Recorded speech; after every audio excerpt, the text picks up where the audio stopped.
News में आप सभी का स्वागत है। मैं दिव्या शुक्ला। आइए बढ़ते हैं खास खबर की ओर।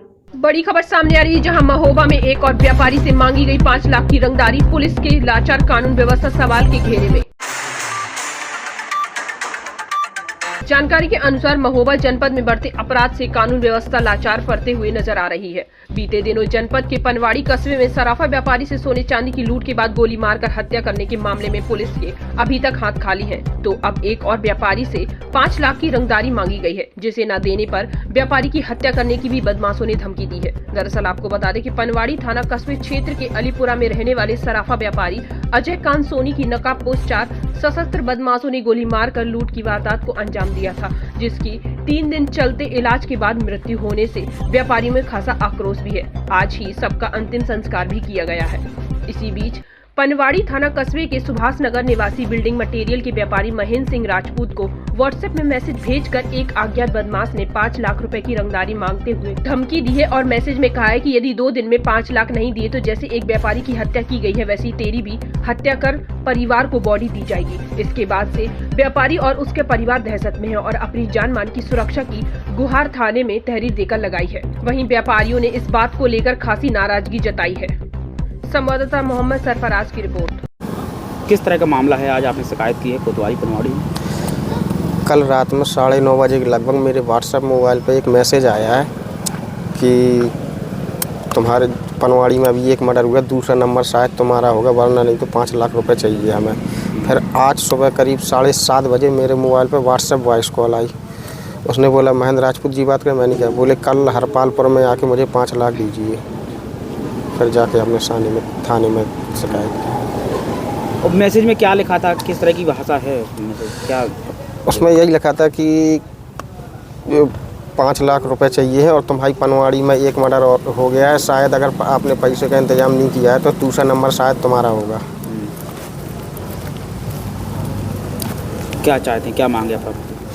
मांग कुछ नहीं है, बस यही है कि जाके थाने में FIR की थी और हमें अपनी सुरक्षा की वो चाहिए है। और बाकी इंस्पेक्टर साहब ने बोला है कि आप 1-2 दिन थोड़ा वेट करिए, बाकी हम देखते हैं। कितना भय है अब आपको, क्योंकि अब पहले भी एक मर्डर हो चुका है? अब भय तो ऐसा कि पूरे पनवाड़ी में पूरा भय का माहौल बना हुआ है। घर से बाहर नहीं निकल पा रहे हैं, बैठे हैं अपने घर के द्वार में। काहे का व्यापार है आपका? मेरा सीमेंट सरिया बिल्डिंग मटेरियल्स का व्यापार है। पनवाड़ी में जो घटना हुई है बड़ी निंदनीय है और जो बदमाश पकड़े भी जाएंगे तो उनका तो खैर होना ही कुछ ना कुछ होगा। और ये बड़ी गंदी घटना हुई है। उन्होंने पैसा भी छुड़ा लिया, उसका बैग भी छुड़ा लिया और उसको इतनी बुरी निर्दयता के साथ मारा गया उसको कि मैंने बहुत हम लोगों को परेशानी हो रही है।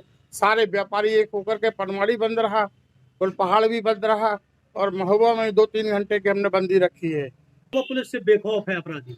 हाँ, ये तो बात सही है, पुलिस गश्त लगा रही है फिर भी बेखौफ है। और देखिएगा पकड़ने पर उनको कुछ न कुछ इतनी बड़ी सजा मिलेगी कि वो लोग जानेंगे कि हाँ इसमें होता क्या है। आज ही ये घटना सुनी फिरौती वाली, तो हम लोग माननीय कप्तान साहब को ज्ञापन देने हम लोग गए। हम लोग 3 दिन देख रहे हैं, 3 दिन बाद घटना खुलासा नहीं हुआ तो हम लोग रोड जाम करेंगे, दुकानें बंद कराएंगे, अपनी वचन मौका रखेंगे।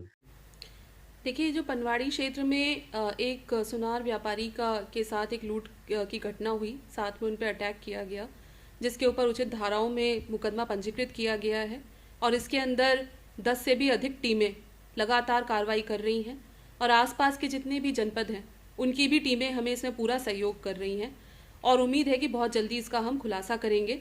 और यहाँ पर जो दूसरी बात आपने बताई है, इसको ये भी अभी हमारे संज्ञान में आया है और इसके ऊपर हमारी टीमें ऑलरेडी रवाना है और इसके पीछे कौन है इसको भी हम देखने का हम बहुत जल्दी इस तक भी पहुँचेंगे। लेकिन ये इसके पीछे क्या है, इसी से जुड़ा है कि अलग से है या कोई खुराफाती है, ये सब बातें तभी क्लियर होंगी जब इसमें हम इस व्यक्ति तक पहुँचें। देखिए, इसमें जो अभी तक हमें मोडस ऑपरेंडी समझ में आया है वो बहुत सारी चीज़ों की तरफ इंगित कर रहा है। ऐसा हो सकता है कि ये प्रोफेशनल लोग हों, ऐसा हो सकता है कि ये जो है पहले भी इस तरह की घटना को कारित कर चुके हों।